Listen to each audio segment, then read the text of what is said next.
He was a millionaire who thought that everything and everyone had a price. She was a simple maid, but with a secret no one could have imagined. When he tried to buy her with power, she answered with silence. If you like love and romance stories, watch until the end, subscribe to this channel, and leave your comment telling us where you are listening from. Logan Davis never had to ask for anything. At 32, he commanded a hotel empire that stretched across the entire American coastline, from the golden beaches of Key West to the exclusive resorts of Catalina Island. His office on the top floor of the corporate building in downtown Miami had a view of Biscayne Bay, but Logan rarely looked outside. He preferred the screens of monitors that displayed, in real time, every corner of his hotels through security cameras. He was a man, accustomed to controlling everything and everyone around him. His employees feared him for his cutting gaze, and his voice that didn't need to be raised to intimidate. The women who passed through his life were always temporary, chosen for their beauty, and discarded when they became inconvenient. Logan didn't believe in love. For him, it was just a word that the weak used to justify their weaknesses. That March morning, while reviewing the occupancy reports of the South Beach Hotel, something on the monitor screen made him stop. A cleaning staff member was caring for an elderly guest who had fallen in the hallway. It wasn't the situation itself that caught his attention, but the way she moved. There was a sacred delicacy in each gesture, a presence that transcended the function she performed.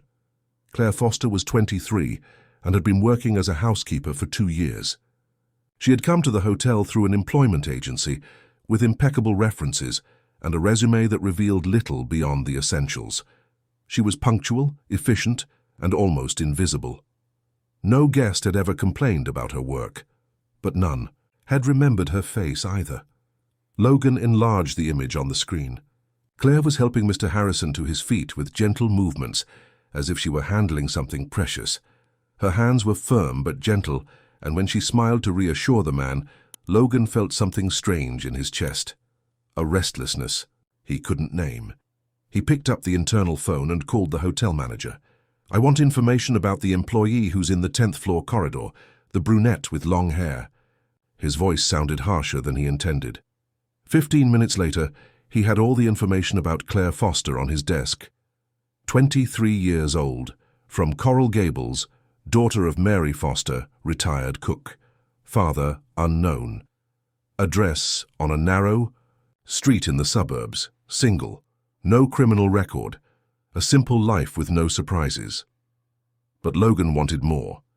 He wanted to understand what was in those dark eyes that had managed to cross the monitor screen and touch something inside him that he thought had been dead for a long time. Claire finished her shift at 6 in the evening. She changed from her uniform into a simple blouse and jean skirt, grabbed her worn bag and headed to the bus stop. She didn't know she was being watched by the hotel's security cameras, nor that Logan Davis's eyes followed her through each corridor. She also didn't know that her life was about to change completely.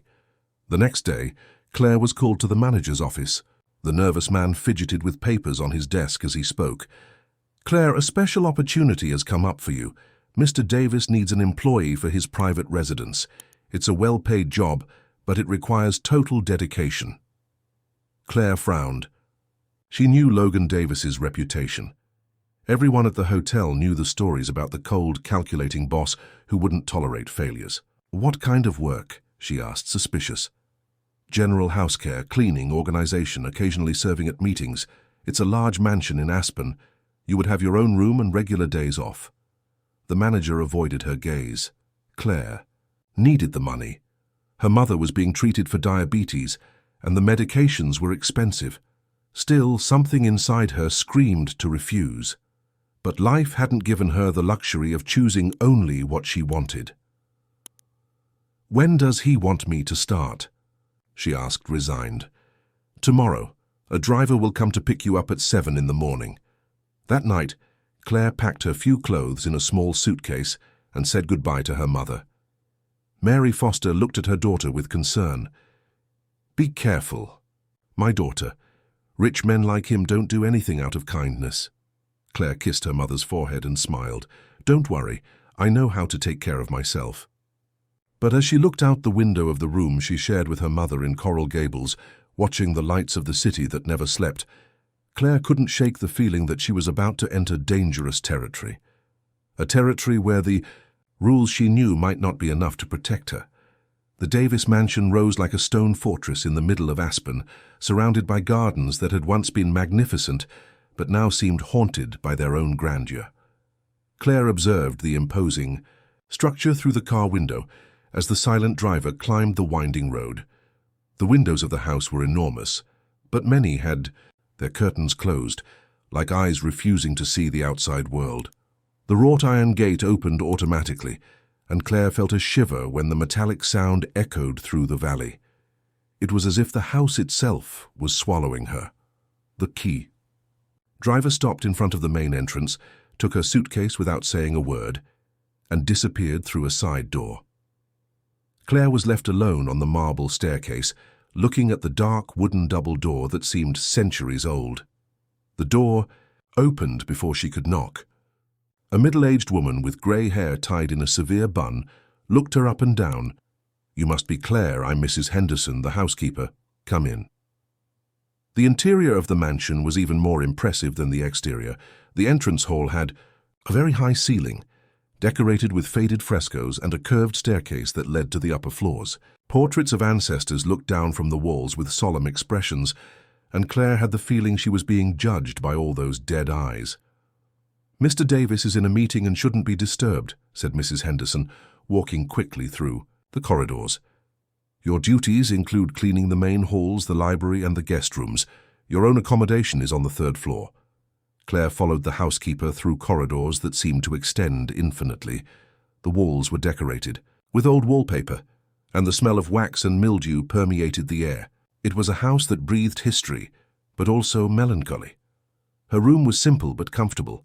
A twin bed, a small wardrobe, a study desk, and a window that overlooked the abandoned gardens. "Breakfast is served at 7.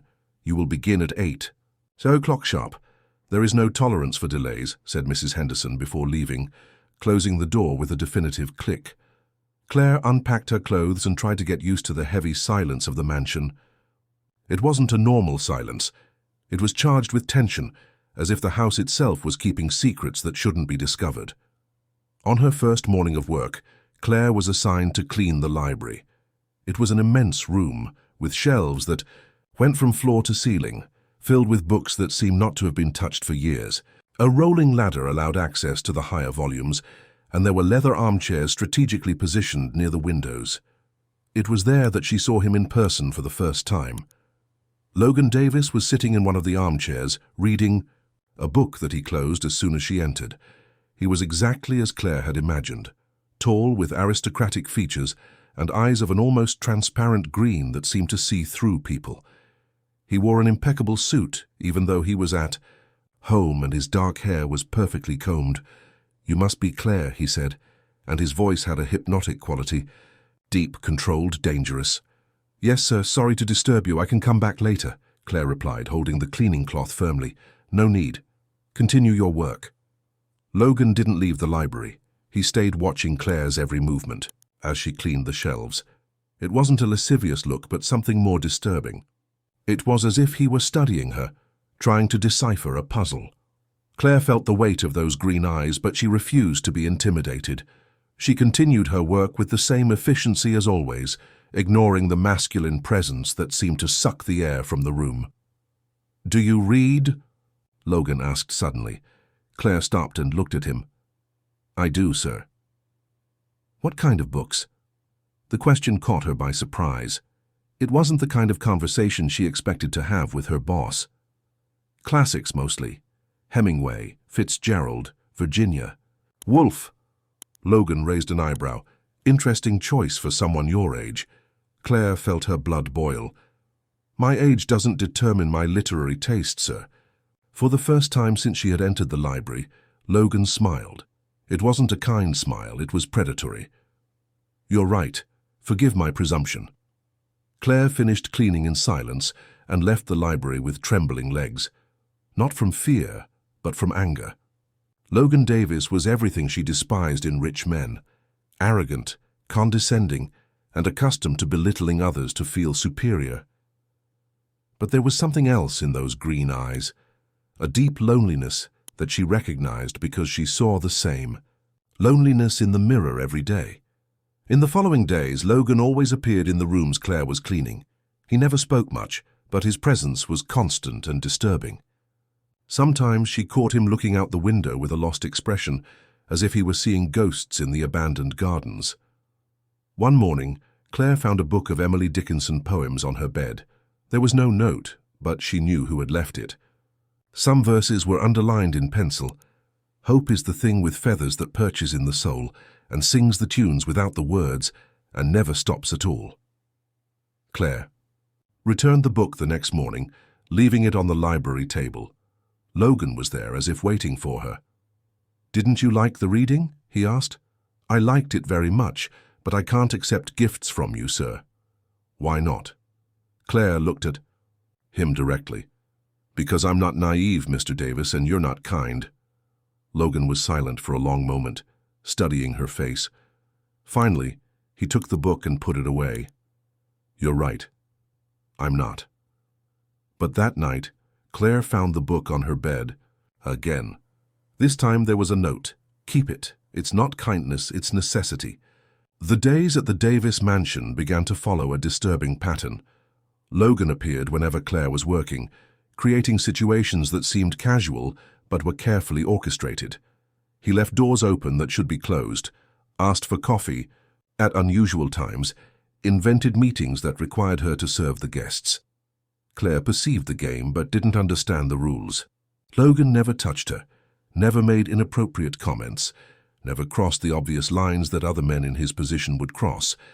But there was something more subtle and dangerous happening. He was mapping each of her reactions, testing her limits, discovering her vulnerabilities. On a rainy afternoon, Claire was cleaning the main hall when she found a forgotten photograph behind one of the sofas. It was an old black and white image of a beautiful young woman holding a baby. The woman had the same green eyes as Logan, but there was a deep sadness in her gaze that contrasted with the expected joy of a mother with her child.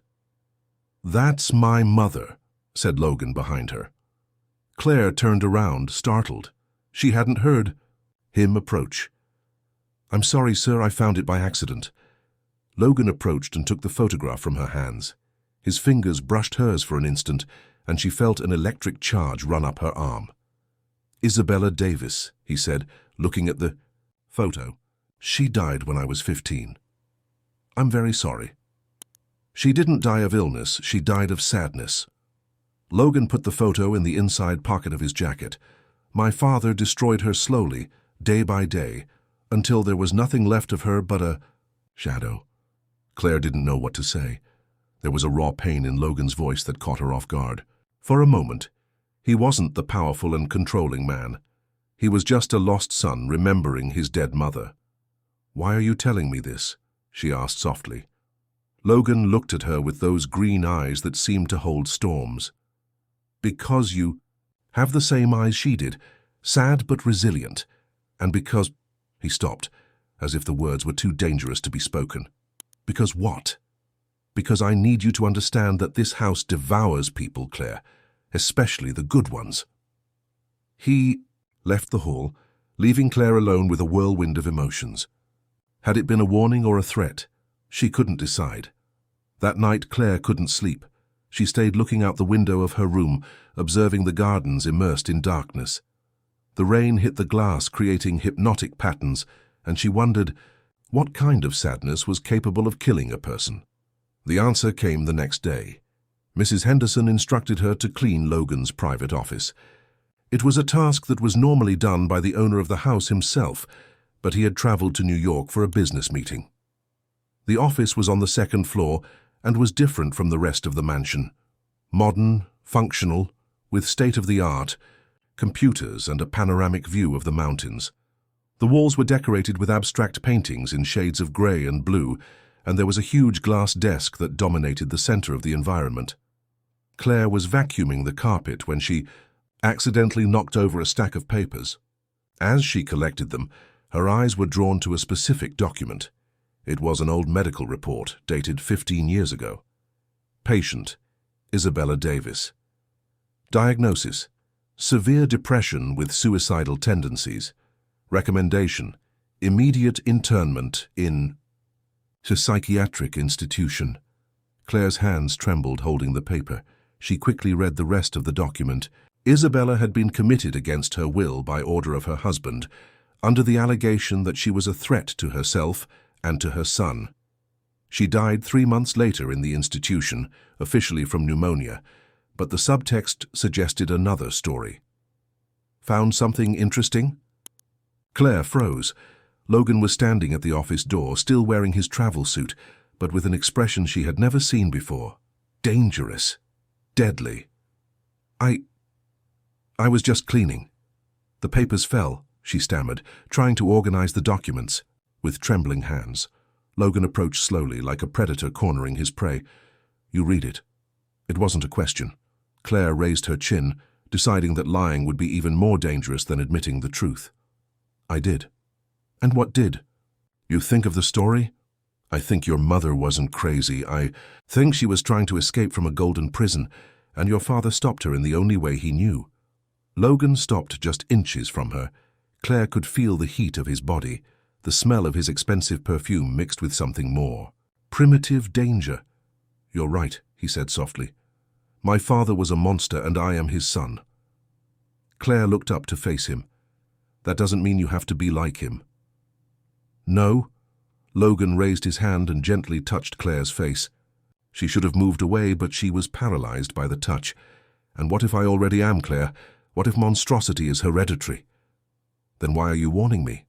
Logan smiled, but there was no joy in the expression. Maybe because you're the first person in years who isn't afraid of me. Who said I'm not afraid? Your eyes. They lie about many things, but not about that. Claire moved her face away, breaking contact. I need to finish cleaning. Logan took a step back, but didn't leave the office. He stayed watching as she finished her work, and Claire could feel the weight of that gaze like a physical caress. When she finished and headed for the door, Logan spoke again. Claire. She stopped without turning around. Thank you for not judging me. Yet. Logan laughed.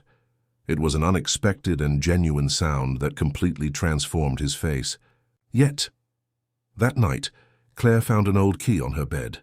There was no note this time, but she knew what Logan was offering. Access to the mansion's secrets. The question was, did she have enough courage to use it?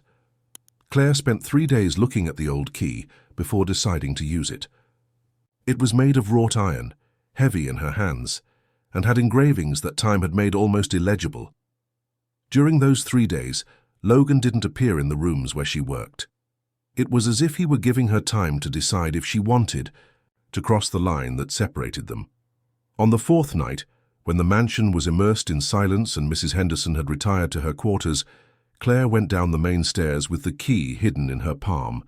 She had explored almost all the rooms of the house during her weeks there, but she knew there were places that remained locked, doors that she had assumed were storerooms or unimportant rooms.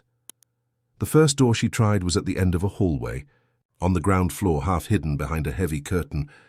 The key turned easily in the lock, as if it had been recently lubricated. The metallic sound echoed through the empty corridor, and Claire held her breath, waiting for someone to appear to question what she was doing. No one came. The door opened, to reveal a narrow staircase that descended to what appeared to be a basement. Claire hesitated. Going down those steps meant officially accepting the dangerous game that Logan was proposing. It meant giving up her safe position as just an employee and becoming his accomplice in the Davis family secrets. But curiosity was stronger than prudence. The basement was larger than she expected, divided into several small rooms. The first, one seemed like a personal archive, with shelves full of folders organized by year. Claire took a random folder from 1995 and opened it. They were financial documents, property purchase contracts, payment records for people whose names she didn't recognize. It was in the second room that she found something that made her blood run cold. The walls were covered with photographs, hundreds of them.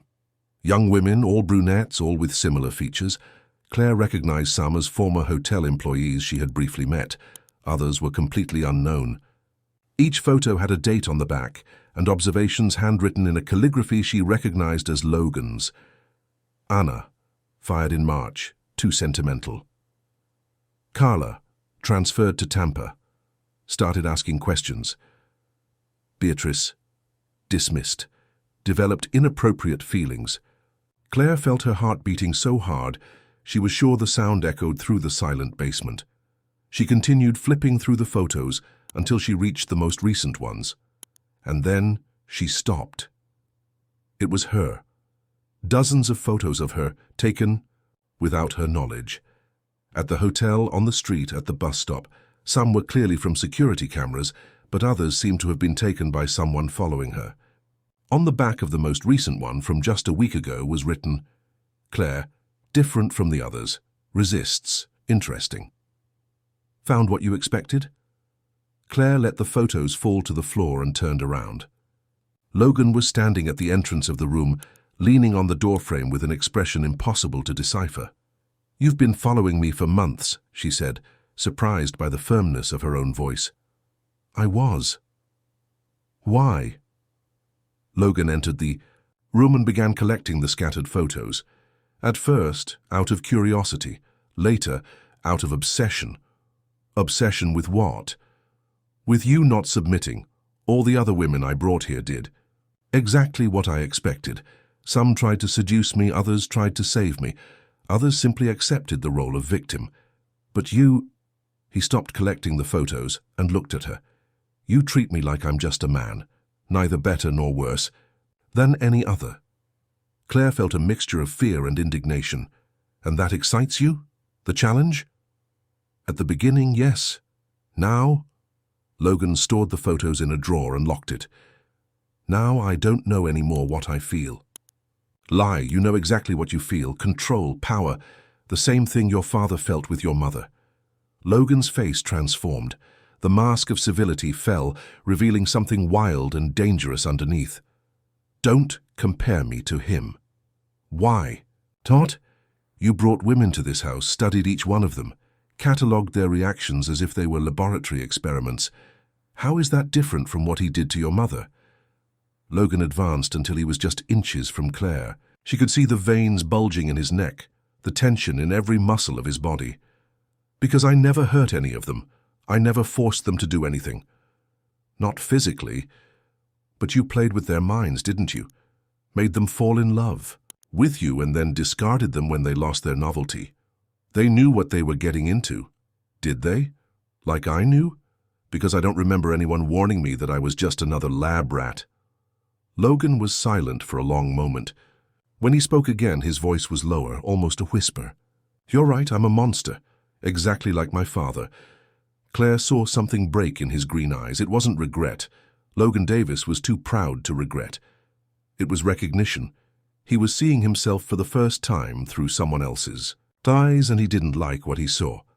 "The difference between you and your father," Claire said softly, "is that he never questioned his actions. You are questioning.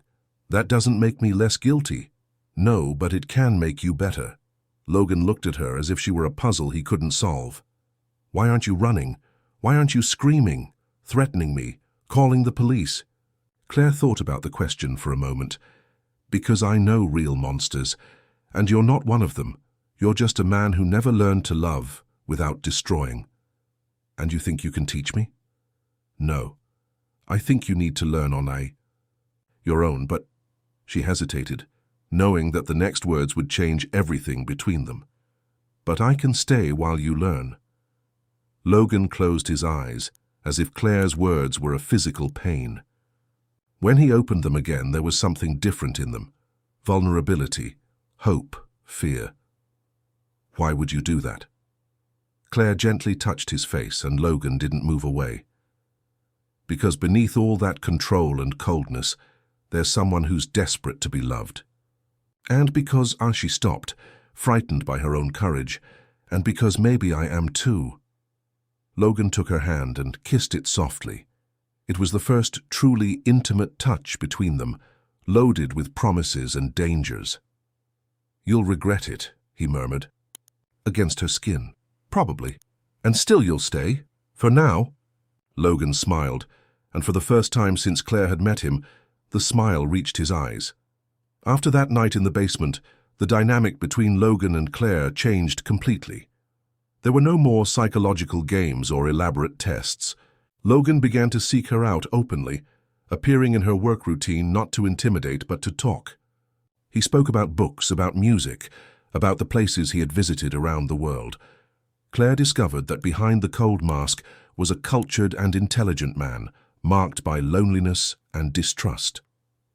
She, in turn, began to open up as well.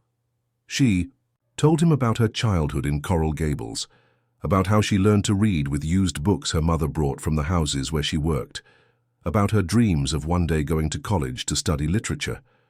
These were conversations that happened during work breaks, in the silent library or in the abandoned gardens of the mansion.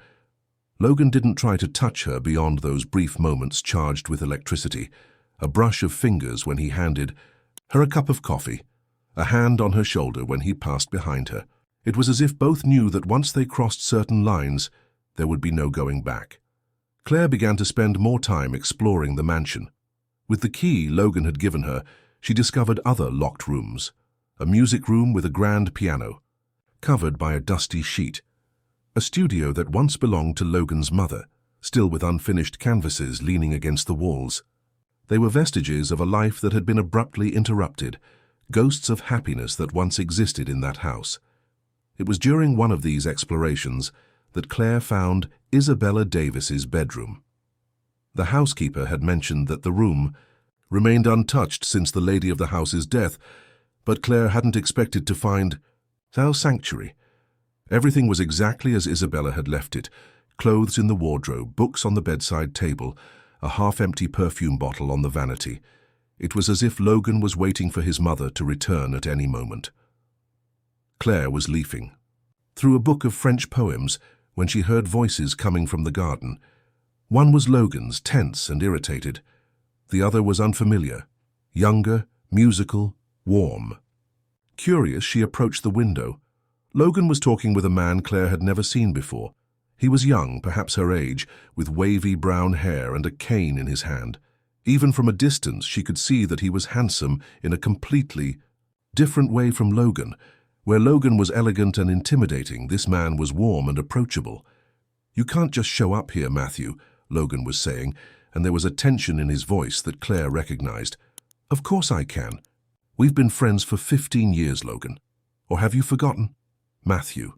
Claire knew that name but couldn't remember from where. "Things have changed," replied Logan. "Changed how? Are you still the same man who taught me to play piano?" "When I lost my sight. The same one who spent entire nights with me at the hospital when the doctors said I would never see again." Claire then realized that Matthew was blind. The way he held the cane, how he kept his head slightly tilted to hear better, how his eyes didn't completely focus on Logan's face. "That was a long time ago," said Logan, but his voice had lost some of its hardness. "So what, you think I don't know you're suffering? I can hear it in your voice, Logan. The same pain I heard when your mother died." Logan was silent for a moment. "You don't understand the situation." "Then explain it to me." Instead of answering, Logan looked up directly at the window where Claire was. Even at that distance, she could feel the intensity of that green gaze. He knew she was listening. "Come in," said Logan to Matthew. "But you can't stay long." Claire quickly moved away from the window and went downstairs. She didn't want to be caught eavesdropping, but at the same time was curious about the visitor, who clearly knew a side of Logan she had never seen. She was arranging books in the library when the two men entered. Logan seemed tense, but Matthew walked through the house with the familiarity of someone who had been there many times before. "It still smells of lavender and melancholy," said Matthew, running his fingers over the spines of the books. "Your mother loved that perfume." "Matthew," Logan began but stopped when he saw Claire. "Huh?" said Matthew, turning in her direction with a smile. "We have company." There was something in his voice that made Claire feel immediately at ease. It was genuinely warm, without the layers of protection and manipulation she had learned to identify in Logan. Claire, this is Matthew Allen, an old friend. Matthew, Claire Foster. Claire was going to greet him formally when Matthew stepped forward and extended his hand. Claire Foster, he repeated, and there was something strange in his voice. From Coral Gables. Claire was surprised. Yes, how... did you... I knew a Foster family in Coral Gables a few years ago. Mary Foster and her daughter Claire, a sweet girl who used to read to me at the Institute for the Blind where I taught music. The memory came back like an avalanche. Claire remembered the young teacher who taught piano at the institution where her mother took her to do volunteer work. Matthew had lost his sight in a car accident when he was a teenager, but he had transformed the loss into art, becoming a talented pianist. Matthew, she whispered, you remember me. How could I forget? You had a special voice. You read Hemingway as if it were music. He smiled, and the smile lit up his entire face. What an incredible coincidence to find you here.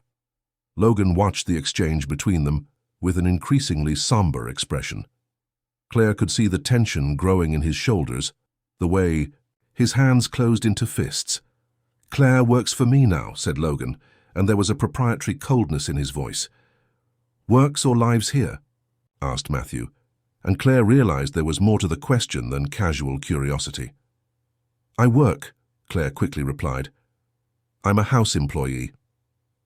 Matthew tilted his head slightly, as if he were hearing more than the words. I see.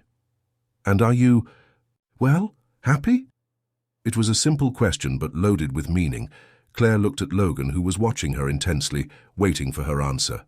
I'm learning things about myself that I didn't know before, she said carefully. Matthew nodded as if he understood perfectly.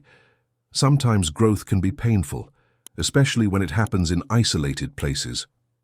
The tension in the environment was palpable. Logan stepped forward, positioning himself slightly between Claire and Matthew. Matthew needs to go now, he said. He has a concert in South Beach tonight.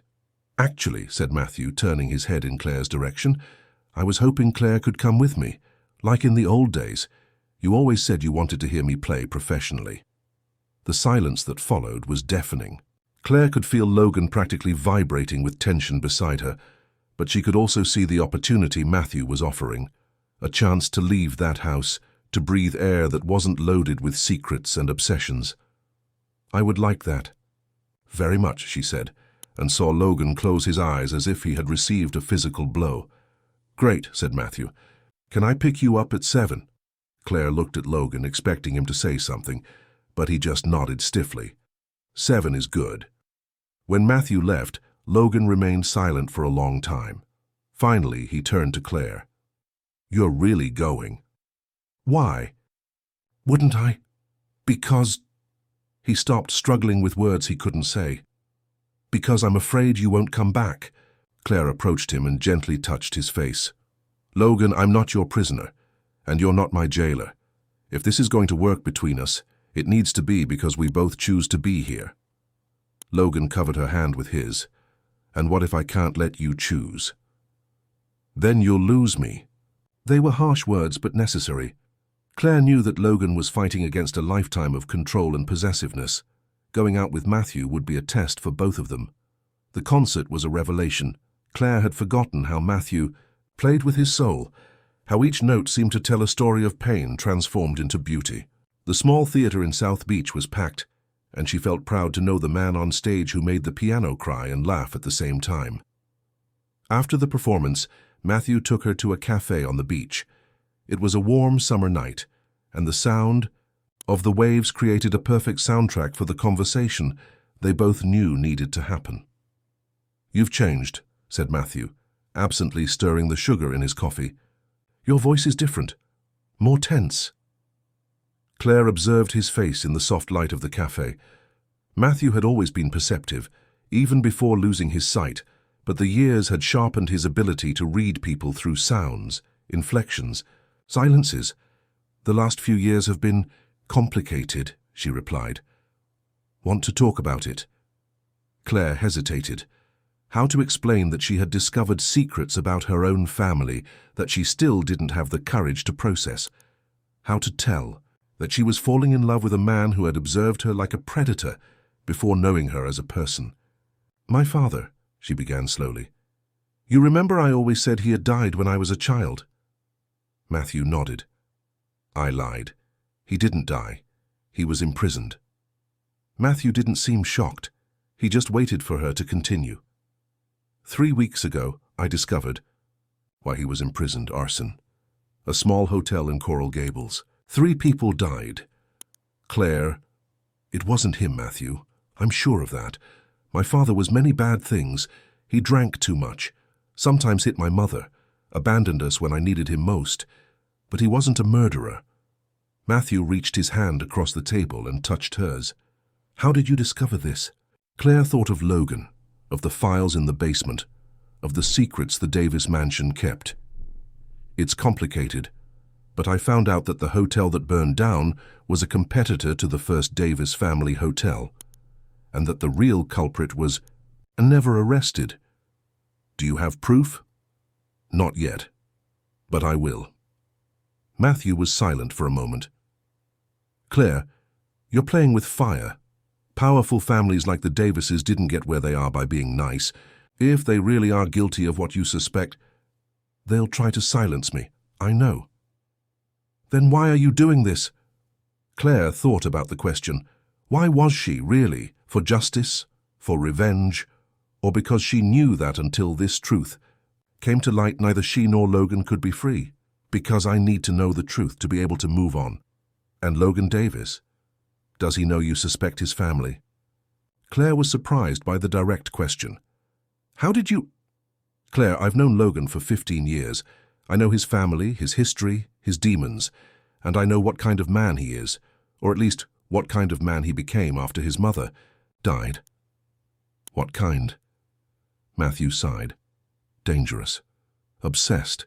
He's had relationships before, but never like this. He never brought any woman to live in the family house, and he definitely never looked at anyone the way he was looking at you today." "How was he looking at me?" "Like a man desperately in love and terrified of losing what he loves." Matthew's words echoed in Claire's heart. She knew that Logan felt something for her, but love? Was it possible that Logan Davis, with all his control and coldness, was capable of loving? "Matthew, can I ask you something? About Logan's past?" "Of course." "Did he really change after his mother died?" Matthew thought for a moment. Logan was always intense, even when we were teenagers, but there was lightness in him. He laughed. He dreamed of things beyond the family business. After Isabella died, it was as if a part of him had been buried with her. Do you think he can go back to being that person? With the right person, maybe. But Claire— Matthew looked at her with his eyes that couldn't see but seemed to look right through her. "Are you sure you want to be that person? The path to heal a man like Logan is dangerous and painful." Claire thought about the question as they returned to the mansion. Matthew insisted on accompanying her to the door, despite her saying it wasn't necessary. "I need to be sure you arrived safely," he said, "and I need to see Logan one last time." The mansion was immersed in darkness when they arrived, except for a light in the library. Claire knew that Logan was waiting. They found him sitting in one of the armchairs with a glass of whiskey in his hand and a somber expression on his face. He stood up when he saw them enter, and Claire could see the tension in every line of his body. "Thank you for bringing her back safely," said Logan to Matthew, but there was a cutting coldness in his voice. "It wasn't a favor, Logan. It was a pleasure to spend time with an old friend." Logan stepped forward, and Claire realized that he had drunk more than normal. "Old friend, is that how you see her?" "Logan," Claire said in a warning tone, but Matthew smiled. "I'm hearing jealousy in your voice, my friend. That's interesting." "I'm not in the mood for your psychological games, Matthew." "Games? Logan, I've known you for 15 years. I've never seen you like this because of a woman. Never." Logan finished his whiskey in one gulp. "Things change." "Yes, they do. The question is, for better or worse." Claire felt the tension in the air thickening. There was a history between these two men that she didn't completely understand, layers of friendship and resentment that went back years. "Matthew," said Logan, and his voice was dangerously low. "You need to leave." "Why? Afraid of what I might tell, Claire?" "What could you tell?" Matthew turned toward Claire. "About the other women who came before you, about how Logan studied them, manipulated them, discarded them when they lost interest." "Shut up." "Or about how he investigated your life before you even knew he existed, how he found out about your family, about your father." "Shut up!" Logan advanced toward Matthew, but Claire placed herself between them. "Stop!" she shouted. "Both of you!" Matthew backed away but continued talking. "Claire, you need to know that Logan found out about your father weeks ago. He knows about the fire, about the imprisonment, about everything." Claire felt the world spinning around her. She turned slowly to Logan, who was as pale as a ghost. "Is it true?" she asked, and her voice was a whisper. Logan closed his eyes. "Claire, is it true?" "Yes." The word fell between them like a bomb. Claire felt something shatter inside her chest. "How long have you known?" "Since the first week you arrived here, and you didn't tell me." "I couldn't." "Why not?" Logan opened his eyes and looked at her. There was raw pain in his gaze, but also guilt. "Because I discovered that the fire was caused by my family, and that your father was used as a scapegoat to cover up our crimes." The silence that followed Logan's confession was deafening. Claire felt as if the floor had disappeared beneath her feet. For weeks, she had suspected the Davis family was involved in the fire that destroyed her father's life, but hearing the confirmation from Logan's lips was like taking a punch to the stomach. "Claire," Logan took a step toward her, but she instinctively backed away. "Don't come near me." Matthew remained silent, but Claire could feel his comforting presence beside her. Logan looked like a broken man, all his mask of control finally shattered. "Let me explain," Logan pleaded. "Explain what? How you brought me to your house knowing your family destroyed mine. How you watched me, studied my reactions, knowing I was the daughter of a man you unjustly condemned." "It wasn't like that." "Then how was it, Logan? Tell me how it was." Logan ran his hands through his hair, messing up his always perfect hairstyle. "When I found out who you were, when I discovered the connection between our families, I should have sent you away immediately. I should have ended everything before it began. Why didn't you do that?" "Because—" Logan looked at her with raw pain in his green eyes. "Because the moment I read about what my father did to yours, I knew you were the only person in the world who could understand me." Claire felt tears burning her eyes. "Understand you? You think I can understand what it's like to discover that the person you're falling in love with is the daughter of someone your family destroyed? No, but you can understand what it's like to carry the guilt for a father's crimes." Logan's words hit Claire like lightning. She had always carried the shame for what she believed her father had done, the stain on her name that followed her wherever she went. "The difference," said Claire with a trembling voice, "is that my father is innocent, and mine is dead, but that doesn't erase what he did." Matthew approached Claire and gently touched her arm. "Claire, may I suggest that you two talk when you're calmer? These are very heavy revelations to process in one night." Logan looked at Matthew with hostility. "This conversation is none of your business." "Everything involving Claire is my business," Matthew replied calmly. "She's important to me." "Important how?" "As a friend, I won't let me hurt by your psychological games." Claire saw fury growing in Logan's eyes. "Games? You think this is a game to me?" "I don't know what to think, Logan. You've always been obsessed with control. Maybe Claire is just your most elaborate obsession." Logan advanced toward Matthew, but Claire placed herself between them again. "Stop, both of you!" She looked at Matthew. "Thank you for bringing me back, but I think you should go now." Claire. "Please, Matthew, I need to resolve this on my own." Matthew hesitated, but finally nodded. "I'll be at the Four Seasons Hotel if you need me. Any time."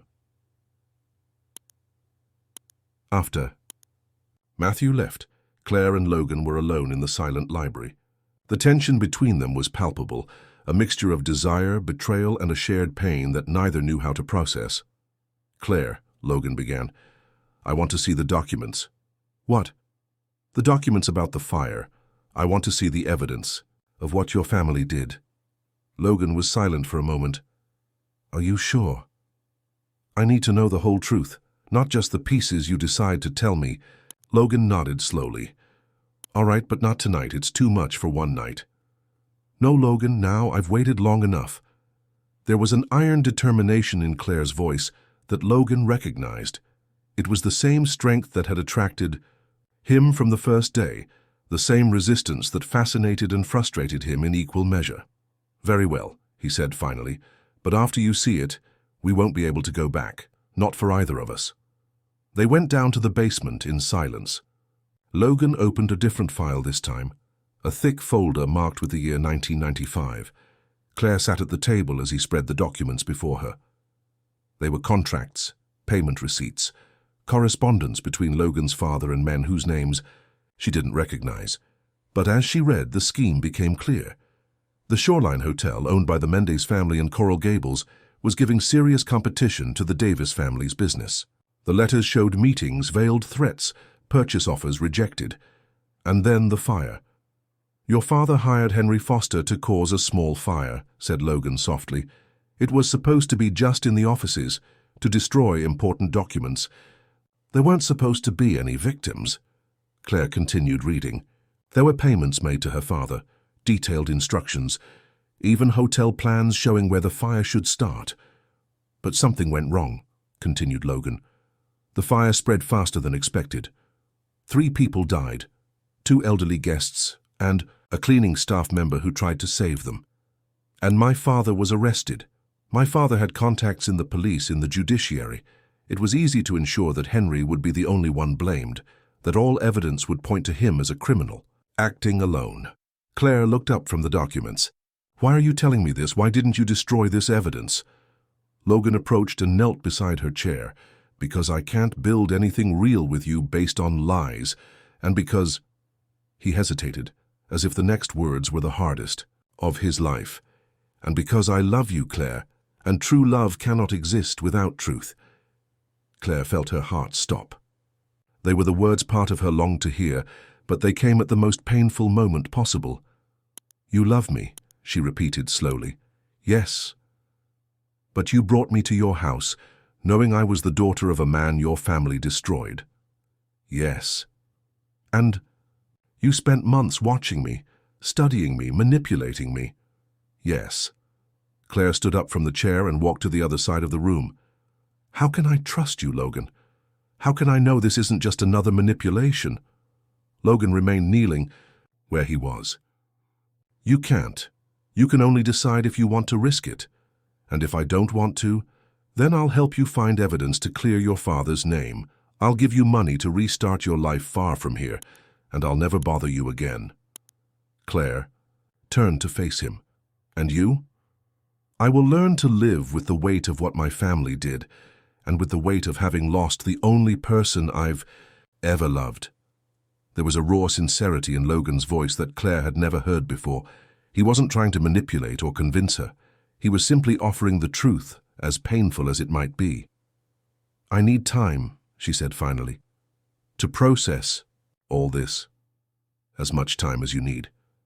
Claire looked at the documents spread on the table, at the man kneeling on the floor, at the ghosts of the past that had finally found a voice. "Logan?" "Yes?" "Thank you for telling me the truth." "Thank you for not running away. Yet." Logan smiled sadly. "Yet." Claire spent the next 3 days in a state of emotional limbo. Logan respected her request for space, disappearing from the mansion in the early hours of the morning and returning only late at night. She knew he was giving her time to process everything, but his absence only made everything more confusing. During the day, she mechanically fulfilled her tasks, cleaning the same rooms, arranging the same objects, trying to find normality in a situation that was anything but normal. At night, she stayed awake in her room, looking out the window and trying to understand her own feelings. She was furious with Logan for having manipulated her, for having kept such important secrets, but she was also grateful that he had finally told the truth. She was hurt by the betrayal, but touched by the vulnerability he had shown. And beneath all the confusion, there was something she didn't want to admit even to herself. She was falling in love with him too. It was on the morning of the 4th day that Claire found the letters. She was cleaning Logan's office when she accidentally knocked over a stack of books from a side table. Behind the books, there was a secret drawer that opened with the impact. Inside, Claire found a bundle of letters yellowed by time, tied with a faded red ribbon. The first letter was dated 20 years ago and signed by Isabella Davis.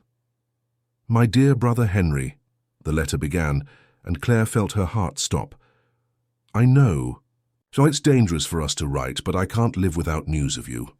With trembling hands, Claire read letter after letter. It was a secret correspondence between Isabella Davis and her brother Henry, her father. They were siblings who had been separated as children when their parents died, adopted by different families. Isabella by the Davises, a wealthy family who wanted a daughter to show off at social events. Henry by a simple family from Coral Gables, who raised him with love but without resources. The letters revealed that Isabella had tried to help her brother financially over the years, secretly sending money. When Henry opened his small business, carpentry workshop, it was with money Isabella managed to divert from household accounts. But there was more. In the most recent letters, Isabella wrote about her escape plan. "Henry, I can't stand this golden prison anymore. Philip controls me completely, every movement, every word, every breath. He found out about the money I send you and threatened to commit me to an asylum if I continue disobeying. I need to flee and I need to take Logan with me." The next letter was devastating. "My brother Philip discovered our plans. He found your letters. He's talking about committing me permanently, claiming I have delusions about a family that never existed. Henry, if something happens to me, promise you'll take care of Logan. Promise you won't let him become like his father." The last letter was different. The handwriting was shakier, the words smudged, as if they had been written with tears. "Henry, this is my last letter. Philip got 2 doctors who will certify my insanity. Tomorrow I'll be committed, but before that I need you to know that Logan found our letters. My 15-year-old son knows the whole truth about our family, about what Philip is capable of doing. I fear what this will do to him. Take care of yourself, my dear brother, and if one day my son seeks you out, forgive him for the sins of his father." Claire dropped the letters with trembling hands. Everything made sense now. Logan hadn't just recently discovered the connection between them. He had known for 17 years that Henry Foster was his uncle. He knew that Claire was his cousin. The office door opened behind her, and Claire didn't need to turn to know who it was. "You found the letters," said Logan, and there was resignation in his voice. Claire turned slowly. "We're cousins." "Distant? Cousins? Our parents were half-siblings." "You knew from the beginning." "Not from the beginning. I found out when you were 16. Claire felt nausea rising in her throat. "You found me when I was 16. I had been looking for you since my mother died. I wanted to meet the family she loved so much. I wanted to understand why she preferred a poor brother to a rich husband." "And what did you discover?" Logan approached slowly as if he were dealing with a wounded animal. "I discovered a girl who read to the blind on weekends. A girl who worked in a diner after school to help her mother pay the bills. A girl who had the same sad eyes as my mother, but who still had hope. And you decided to watch me. I decided to fall in love with..." Sayus, and the words fell between them like stones. Claire felt as if she was suffocating. All of this was planned, everything. The job at the hotel, the position at the mansion, everything. The hotel job was coincidence. But when I knew you were there, yes, I created the position here. Why? To get revenge for what my father did to your mother? Your father didn't do anything to my mother, Claire. My father did. Henry tried to help Isabella escape, and for that he was punished. The fire, the imprisonment, it was all my father's revenge. Claire felt the world spinning around her. "So you brought me here for what?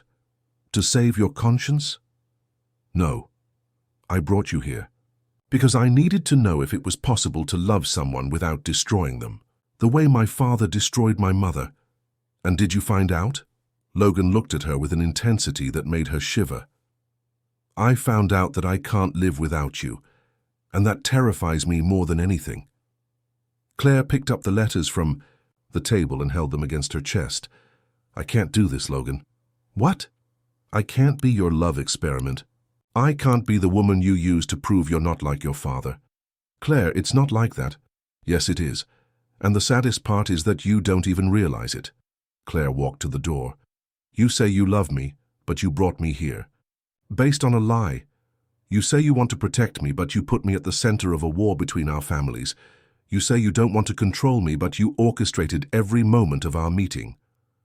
Claire, wait. No. It's over, Logan. I can't stay here anymore. Claire ran to her room and began throwing her clothes into the suitcase. She needed to leave before she changed her mind, before the intensity of Logan's gaze made her forget all the reasons why she needed to go. She was closing the suitcase when Logan appeared at the door. Where are you going? None of your business. Claire, please, we can talk about this. There's nothing more to talk about. Claire passed him carrying the suitcase. You had months to tell me the truth. You chose to lie. Logan followed her to the entrance hall. What if I tell you I'll turn over all the evidence about the fire to the police? What if I clear your father's name? Claire stopped at the door. That doesn't change what you did to me. And if I tell you that without you my life has no meaning? Claire closed her eyes, feeling tears streaming down her face. Then you'll have to learn to find meaning somewhere else. She left the mansion without looking back, but she could feel Logan watching her from the door until the car she had called disappeared around the bend in the road. Only when she arrived at the hotel in South Beach, where Matthew was waiting for her, did Claire allow the crying to come. And when it came, it was like a dam breaking, releasing months of tension, confusion, and a love that she didn't know if she would ever be able to overcome. 3 months later, Claire was working as a secretary in a small law firm in Brickell when she saw Logan on television.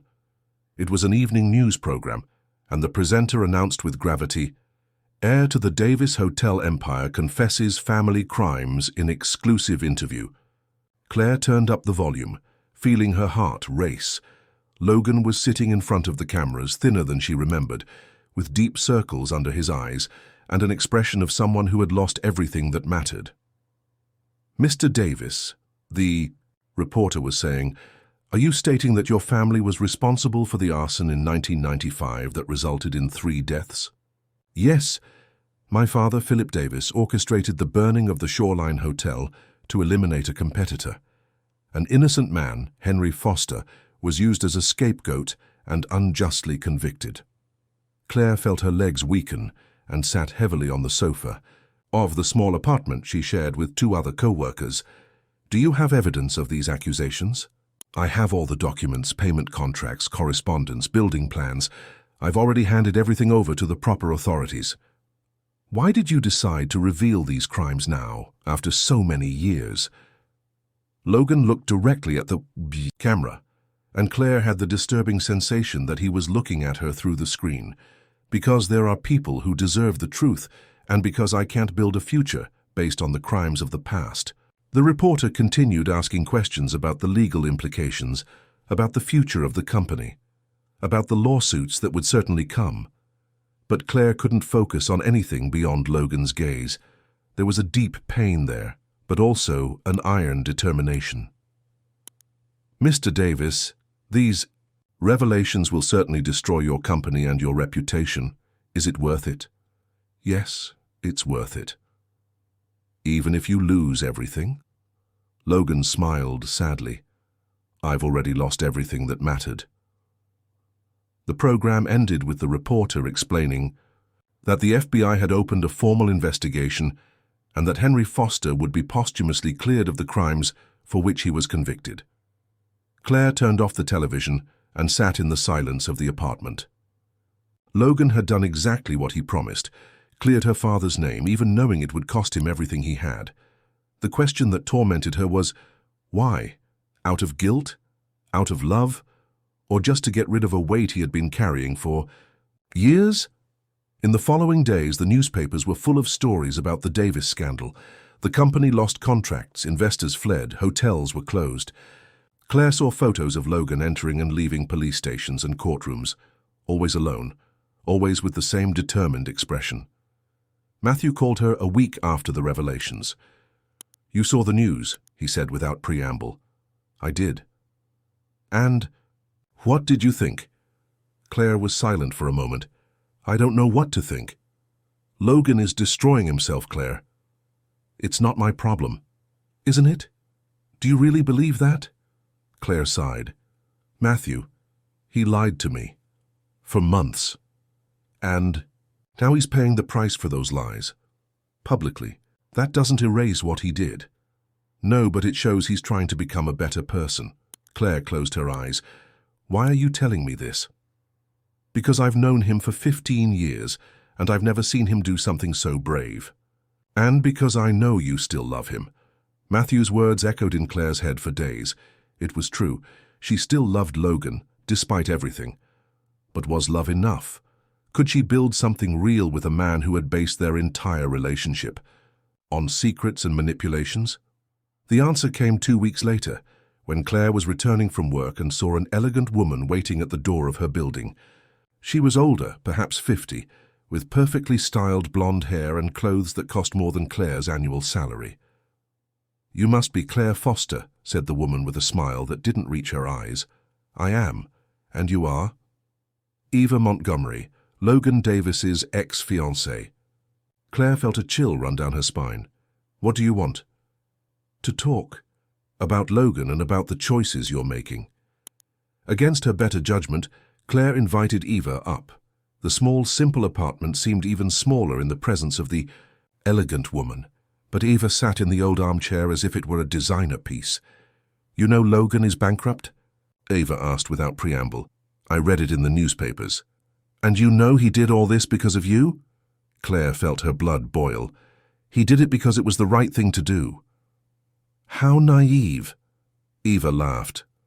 "Logan Davis never did anything. Out of altruism. He confessed his family's crimes because he was obsessed with you, because he thought it would bring you back. Even if that were true, it doesn't concern me anymore." Eva leaned forward. "No? Then why is he living in a one-bedroom apartment in Coconut Grove?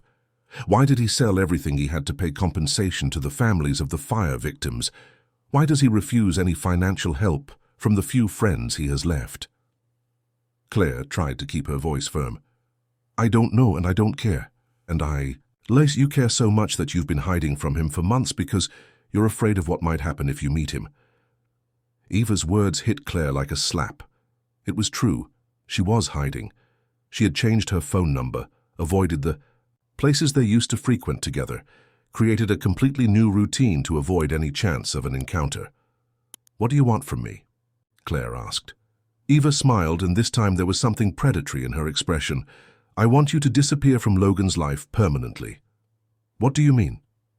"I want you to accept this offer." Eva took an envelope from her purse and placed it on the coffee table. $100,000 for you to start a new life away from Miami, away from Logan. Claire looked at the envelope as if it were a venomous snake. "Are you trying to bribe me?" "I'm offering a solution to a problem. Logan will never get over you while you're in the same city. He needs to move on. And you intend to help him with that?